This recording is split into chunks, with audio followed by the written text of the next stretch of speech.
मला सत्ता मिळेल अशा पद्धतीचा आम्हाला विश्वास आहे। आणि आता महाराष्ट्रामध्ये एक तर मराठा आरक्षणाचा विषय अत्यंत तापलेला आहे।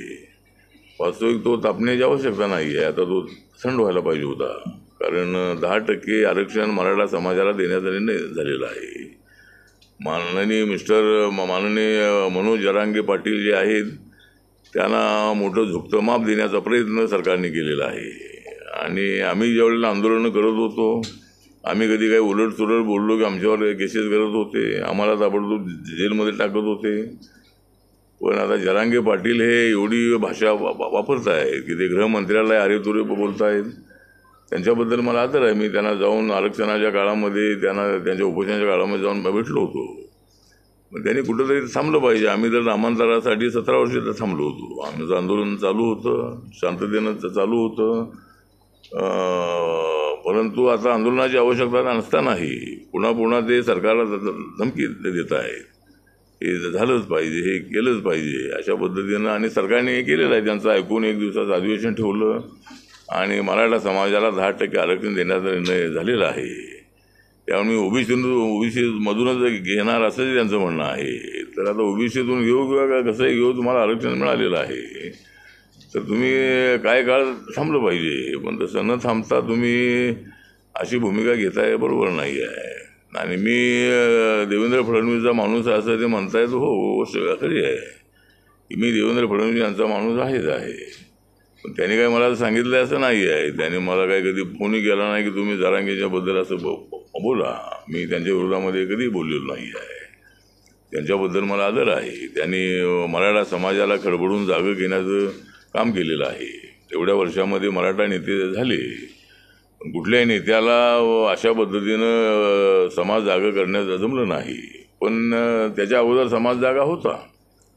सुरुवातीला मला वाटतं 3-4 वर्षापूर्वी आपल्या कोरोनाच्या अगोदर महाराष्ट्रामध्ये मराठा समाजाचे मोर्चे निघाले, ते 5-5, 10-10 लाखाचे मोर्चे होते। एका जिल्ह्यामध्ये 10-10 लाखाचे मोर्चे निघाले होते। अत्यंत शांततेनं मोर्चे पार पडले होते। कुणालाही न डवचता आम्हाला फक्त आरक्षण द्या ही भूमिका त्यांची होती। पण जरांगे पाटील यांनी त्याला गती देण्याचा प्रयत्न केला। आपल्या उपोषणाच्या माध्यमातून त्यांनी फार मोठं काम त्यांनी केलेलं आहे। परंतु मी काय म्हणजे देवेंद्र फडणवीस यांचे हे माझे मित्र आहेत आणि मी काय प्रकाश आंबेडकरांना संपवण्यासाठी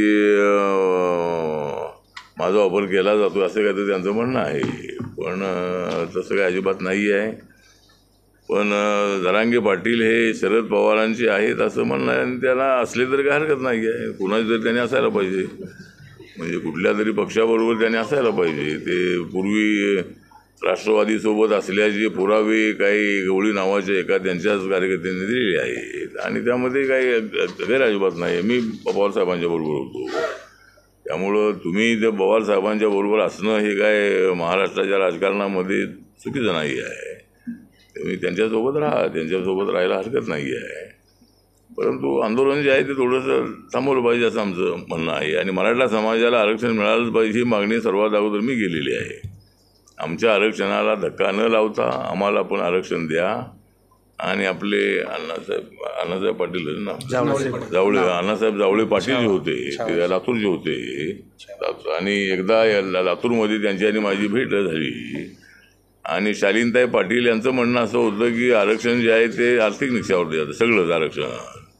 मी पुन्हा सांगत होतो की आमचं आरक्षण जातीच्या आधारावर आहे, ते कोणाला हिसकावून घेता येणार नाही। तुम्हाला काय पाहिजे असेल सांगा, आम्ही तुमच्यासोबत आहोत, आम्ही गोरगरीब माणसं आहोत, आमच्या मागे तुम्ही लागू नका।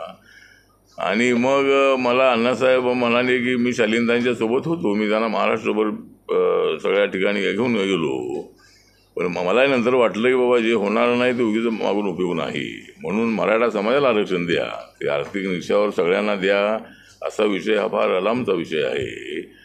आणि मग अण्णासाहेब जावळेंची आणि माझी एक बैठकी झाली, एका ठिकाणी कार्यक्रम झाला होता आमचा। आम्ही मुंबईला एकदा भेटलो होतो, ते आजारी असताना पुण्याच्या हॉस्पिटलमध्ये जाऊन मी त्यांना भेटून आलो होतो, आणि अत्यंत ॲक्टिव्ह असणारे त्या नेते होते। त्यांनी मराठा समाजासाठी छावा संघटनेचं मोठं काम केलेलं आहे।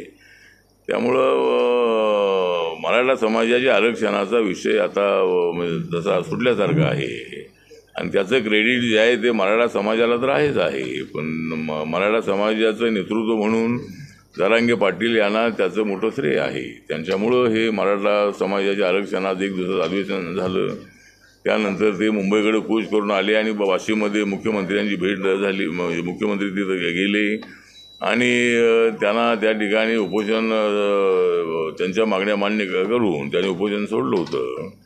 त्यामुळं आता पुन्हा उपोषण जास्त लांबून असं आमचं म्हणणं आहे. आणि बाकीचं जर आता एकतर आणि जर ते त्यांना लोक म्हणत असतील की शरद पवारांचा माणूस आहे, जर त्यांना म्हणत असतील की शरद पवारांचा माणूस आहे, तर त्यांनी तसं जाहीर करायला हरकत नाही की मी शरद पवारांचा माणूस आहे म्हणून. त्यामुळं तसं काही जाहीर करण्याची गरज नाही. पण ठीक आहे, त्यांनी सरकारला अल्टिमेटम दिलं, सरकारने मान्य केलेलं आहे. आणि कायद्यापेक्षा माणूस मोठा नाही. कायद्यामध्ये कुणी जर सापडला तर त्याला कायद्याचा असंच नाही आहे. आणि त्यामुळं जरांगे पाटील यांनी सांभाळून थोडंसं बोललं पाहिजे असं आमची त्यांना विनंती आहे. त्यांची मराठा समाजाला आवश्यकता आहे. मी मेलो तरी चालेल असं ते म्हणतायत, पण आम्ही तुम्हाला मरू देणार नाही आणि तुम्हाला कुणी गोळ्या घालणार नाही आहे.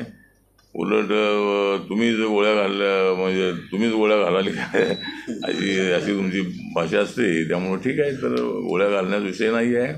लोकशाहीमध्ये सगळ्यांना आपली बाजू मांडण्याचा अधिकार आहे.